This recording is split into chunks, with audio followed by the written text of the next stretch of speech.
Media మిత్రులకు 50 మంది తెలంగాణ సమాజానికి అందరికీ కూడా హృదయపూర్వకంగా నమస్కారం తెలియజేస్తూ ఈరోజు గౌరవనీయ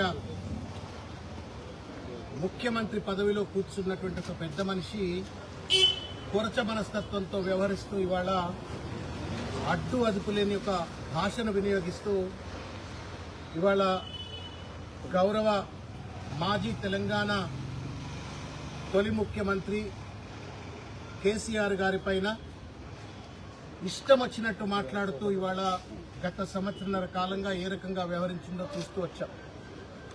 పరాకాష్ఠగా 12వ తారీఖు నాడు ఒక ప్రభుత్వ సమావేశంలో, అది కూడా నిరుద్యోగులకు గవర్నమెంట్ జూనియర్ కాలేజ్ లెక్చరర్స్ యొక్క నియామకాలకు సంబంధించిన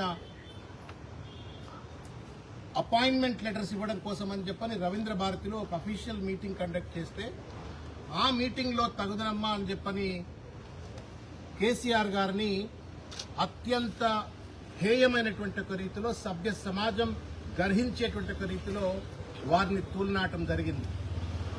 ఆయన ఏమన్నారో ఒక్కసారి నేను తెలంగాణ సమాజం ఒక్కసారి వినాలా అని చెప్పని నేను కోరుతా ఉన్నాను.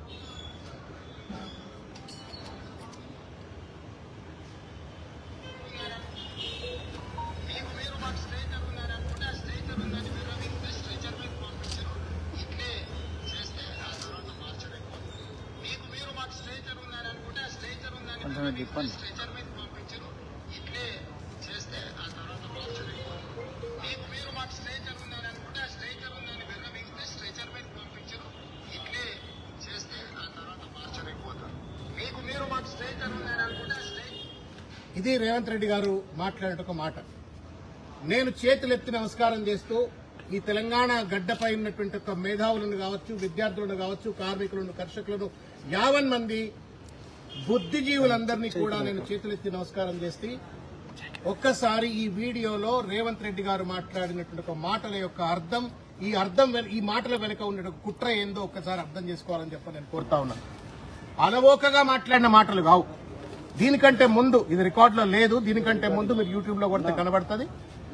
ఎవరో ఒక ఎమ్మెల్యే పక్కనున్న ఆయన చెప్పిండట, స్ట్రెచర్ గురించి మాట్లాడుతుంటే స్ట్రెచర్ మీద పడ్డాడు, స్ట్రెచర్ నుంచి ఆయన మార్చురికి పోతాడు అని చెప్పని ఒక ఎమ్మెల్యే అన్నాడు అని చెప్పని అంటే, వీళ్ళిద్దరు, ఆ ఎమ్మెల్యే ఎవరో నాకు తెలియదు, అది రేవంత్ రెడ్డి గారి నోట్లో నుంచే వచ్చింది. రేవంత్ రెడ్డి గారు ఆ ఎమ్మెల్యే కలిసి ఏమైనా కేసీఆర్ గారిని హత్య చేయాలని చెప్పని కుట్ర బంతున్నారా, లేకపోతే ఆయనకి ఏమైనా ప్రమాదం కలిగించాలని చెప్పని కుట్ర బంతున్నారా అని చెప్పని మేము అనుమానం వ్యక్తీకరిస్తా ఉన్నాం. ఎందుకంటే యాజ్ పర్ లా ఎవరి శరీరం మార్చురికి పోతుంది? మామూలుగా ఇక్కడ ఇండ్లలో డాక్టర్ ఉన్నాడు, ఇక్కడ రాజు అని చెప్పని డాక్టర్ ఉన్నాడు, అడిగితే చెప్తాడు any doctor can also say. ఎవరి బాడీ డాక్టర్కి పోతుంది, మార్చురికి పోతుంది? అన్యాచురల్ డెత్ అయితేనో, మెడికో లీగల్ కేసుల్లో ఏదైనా ప్రమాదం వచ్చి రోడ్ల మీద ప్రమాదాలు అయితే చనిపోతేనో, ఇంకా ఏదైనా అంటే అన్యాచురల్ డెత్స్ కావచ్చు, మెడికో లీగల్ కేసెస్ కావచ్చు, లేకపోతే పోలీస్ స్టేషన్లలో ఎవరైనా జ్యుడిషియల్ డెత్ అయితేనో, లేకపోతే అన్క్లెయిమ్డ్ అన్ఐడెంటిఫైడ్ బాడీస్ ఎక్కడన్నా రోడ్ల మీద కనబడ్డట్టయితే ఆ శరీరాలను మాత్రమే మనం మార్చురీకి తీసుకెళ్లి పోస్ట్ మార్టం నిర్వహిస్తాం. రేవంత్ రెడ్డి ఏం మాట్లాడుతా ఉన్నాడు? ఒక తెలంగాణ ఉద్యమకారుడు, తెలంగాణ రాష్ట్ర సాధన చేసినటువంటి ఒక గొప్ప వ్యక్తి, తెలంగాణకు 10 సంవత్సరాల పాటు ముఖ్యమంత్రిగా ఉన్నటువంటి ఒక కేసీఆర్ గారిని బీఆర్ఎస్ పార్టీ జాతీయ అధ్యక్షుడిని పట్టుకుని మార్చురీకి పోతాడు అని చెప్పన్నాడు. ఎట్లా మార్చురీకి పోతాడు కేసీఆర్ గారి శరీరం చెప్పండి? అంటే రేవంత్ రెడ్డి ఏమైనా కుట్రపూరితంగా కేసీఆర్ గారికి ప్రమాదం చేకూర్చాలనే ఒక ప్రయత్నం చేస్తుండా అని చెప్పని వాళ్ళ అనుమానం కలుగుతా ఉంది. దీనిపైన వెంటనే విచారణ జరపవలసిన అవసరం ఉంది. అడ్డు అదుపు లేనట్టు ఒక భాషతోటి వాళ్ళ ఇష్టం వచ్చినట్టు కేసీఆర్ గారిని ఎట్లా తిట్టిండో అది కూడా మీకు ఒకసారి వినిపిస్తా. తర్వాత ఇష్టం వచ్చినట్టు తిట్టిండు, ఆఖరికి వాళ్ళ మార్చురీ అని చెప్పనే పదం వాడుతా ఉన్నాడు. మార్చురీ అంటే ఇట్స్ క్రిమినల్ ఇంటిమిడేషన్. ఇది ఇండియన్ పీనల్ కోడ్ ప్రకారంగా, సిఆర్పిసి ప్రకారంగా, భారతీయ న్యాయ బిఎన్ఎస్ఎస్ ప్రకారంగా వారు మాట్లాడిన, ముఖ్యమంత్రి హోదాలో కూర్చొని మాట్లాడిన మాటలు ఇవి క్రిమినల్ ఇన్ నేచర్, కాన్స్పిరసీని రిఫ్లెక్ట్ చేస్తా ఉన్నాయి. కేసీఆర్ గారికి కూడా ప్రమాదం ఏమైనా తలపెట్టపోతున్నాడా అని చెప్పని వాళ్ళ అనుమానం కలుగుతా ఉంది. ఎందుకంటే సంవత్సరంన్నర కాలంగా చేతగాని రీతిలో అసమర్థతతో ఈ ప్రభుత్వాన్ని నడుపుతూ ఏ పరిపాలన చేత కావట్లేదు, పరిపాలనపై పట్టు రావట్లేదు, సంపద సృష్టించలేకపోతున్నాడు, తర్వాత ఇచ్చిన వాగ్దానం అమలు చేయలేకపోతున్నాడు. విచ్చలవిడి అవినీతికి పాల్పడతా ఉంటే బీఆర్ఎస్ పార్టీకి సంబంధించిన నాయకులు అసెంబ్లీ వేదికగా బయట ఎక్కడ పడితే అక్కడ రేవంత్ రెడ్డి గారిని ప్రశ్నిస్తా ఉన్నారు. ఇవాళ నిరాశ నిస్పృహలకు లోనైపోయి ఒక ఫ్రస్ట్రేషన్ గురైపోయి ఇవాళ ఆఖరికి కేసీఆర్ గారిని నేను మార్చురీకి పంపిస్తా అని చెప్పని ఒక ఔచిత్యానికి ఇవాళ దిగదారిండు అంటే రేవంత్ రెడ్డికి ఆ ముఖ్యమంత్రి కుర్చీలో కూర్చునేటువంటి అర్హతే లేదు. సిగ్గు ఎగ్గు లేకుండా రేవంత్ రెడ్డి గారు మాట్లాడినారు. నేను అడుగుతా ఉన్నాను రేవంత్ రెడ్డి గారిని, ముఖ్యమంత్రి గారు, మాజీ ముఖ్యమంత్రి గారు కేసీఆర్ గారు 75 సంవత్సరాల వయసు ఉన్నటువంటి ఒక పెద్ద మనిషి, 55 సంవత్సరాల సుదీర్ఘమైనటువంటి ఒక రాజకీయ జీవితం ఉన్నటువంటి ఒక వ్యక్తి, అన్ని రకాలైనటువంటి ఒక రీతుల్లో మంచి చెడు ఎత్తు పల్లాలు అన్ని చూసినట్టు ఒక వ్యక్తి, కేంద్రంలో పదవులు రాష్ట్రంలో పదవులు రకరకాలైనటువంటి ఒక పరిస్థితులను అవగాహన చేసుకున్నట్టు ఒక వ్యక్తిగా ముఖ్యమంత్రి కుర్చీలో కూర్చున్నప్పటికీ కూడా స్టేచర్ రాలేదు అని చెప్పని అన్నాడు ఆయన. స్టేచర్ రాలేదు అంటే ఎందుకు స్టేచర్ రాలేదో ఆలోచించి వాళ్ళ నువ్వు స్టేచర్ రాలేదు అంటే ఎందుకు స్టేచర్ రాలేదు ఆలోచించకుండా స్టేచర్ అంటే స్ట్రెచర్ అంటో స్ట్రెచర్ అంటే మార్చురీ అని చెప్పని కేసీఆర్ గారిని చంపేటువంటి ఒక రీతిలో నువ్వు మాట్లాడితే న్యాయమా రేవంత్ రెడ్డి? నువ్వు ముఖ్యమంత్రి కుర్చీలో కూర్చోడానికి అర్హుడువా? నువ్వు పీసీసీ అధ్యక్ష పదవి కొనుక్కొచ్చుకున్నావని మీ కోమటిరెడ్డి వెంకటరెడ్డి మీ సహచర మంత్రి చెప్పిండు. లేకపోతే తర్వాత నీ ముఖ్యమంత్రి పదవి కూడా కొనుక్కొచ్చుకున్నావేమో ఇంకా వాళ్లే చెప్తా ఉన్నారు, ఇవాళ కోడే కూర్చుతా ఉన్నారు. Stature is not something that you can buy with money. Stature అనేటువంటిది డబ్బుతో కొనేది కాదు రేవంత్ రెడ్డి. ప్రజలకు సేవలు చేస్తే, ప్రజల కోసం త్యాగం చేస్తే, ప్రజా ఉద్యమాలలో భాగస్వాములైతే స్టేచర్ పెరుగుతుంది. కానీ సీఎం కుర్చీలు కొనుక్కున్నట్టుగానో లేకపోతే పీసీసీ అధ్యక్ష పదవులు కొనుక్కున్నట్టుగానో స్టేచర్ అనేది కొనుక్కోలేవు. దయచేసి ఇది అర్థం చేసుకోవాలని చెప్పని కోరుతా ఉన్నాను.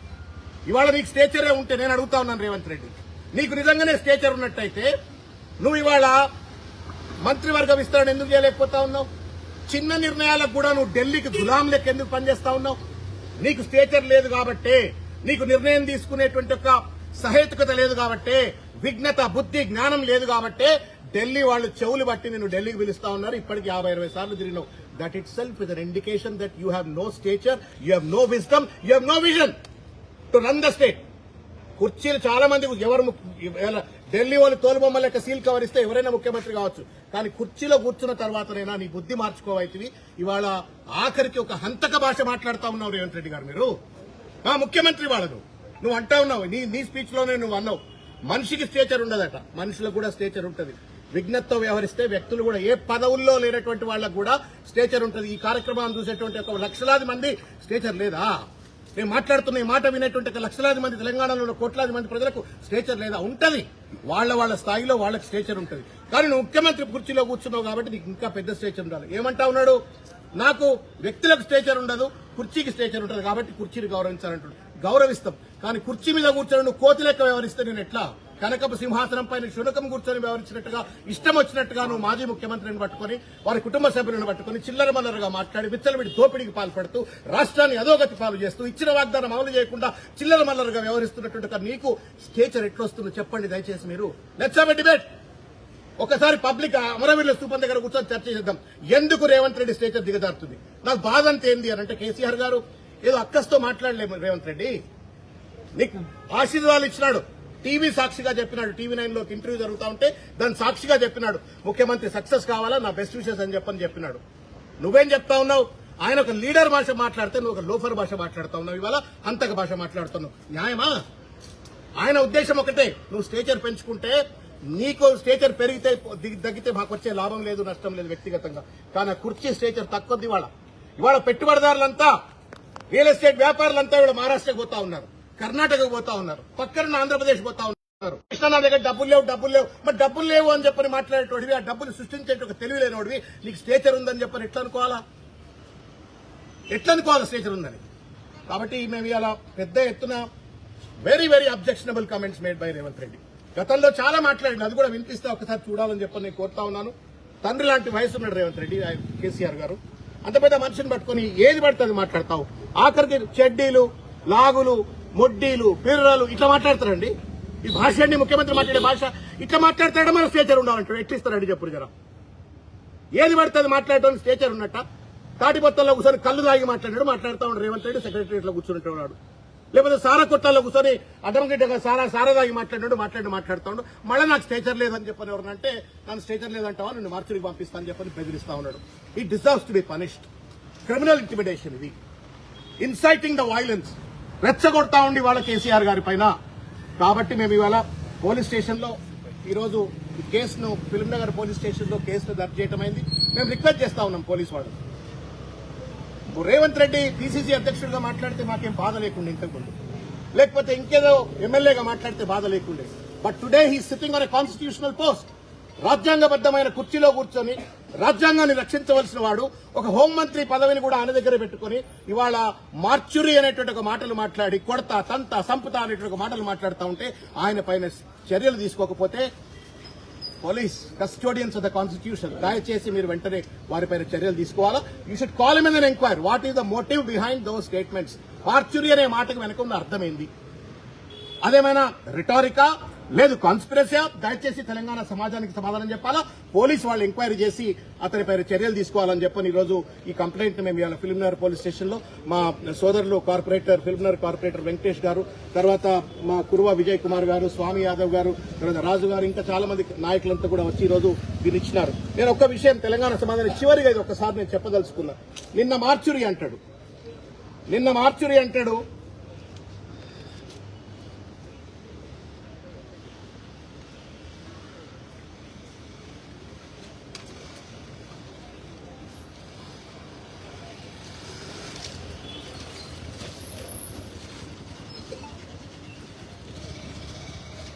మొబైల్ కూడా వినడానికి ఇష్టపడతలేవు భాష.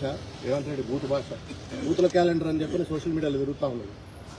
ఏ రోజు జనవరిలో ఏం మాట్లాడి, ఫిబ్రవరిలో ఏం మాట్లాడి, March, April, May, June, July, August, September, October, November, December ప్రతి నెల బూతు పురాణమే. ఈ దేశంలో ఇంతవరకు భారతదేశ స్వాతంత్రం వచ్చిన తర్వాత ఇంత బూతులు మాట్లాడిన ముఖ్యమంత్రి ఎవరూ లేరు. మళ్ళీ అటువంటి పెద్ద మనిషి స్టేచర్ గురించి మాట్లాడుతుంటే నవ్వాలనా ఏడవాలనా, నవ్వితే దేంతో నవ్వాలో తెలియట్టున్న పరిస్థితి. చేతులెత్తి నమస్కారం చేసి మేము డీజీపీ గారికి, హైదరాబాద్ కమిషనర్ గారికి విజ్ఞప్తి చేస్తాను. Either you council Revanth Reddy to stop this kind of non sense in Telangana. ఈయన చూసి అందరు పిల్లలు నేర్చుకుంటారు అడవైన భాష. ఈ భాషనన్నా ఆపియండి, లేదు ఆయన పైన చట్టపరమైన చర్యలు తీసుకోవాలని చెప్పని మేము విజ్ఞప్తి చేస్తాము. జై తెలంగాణ.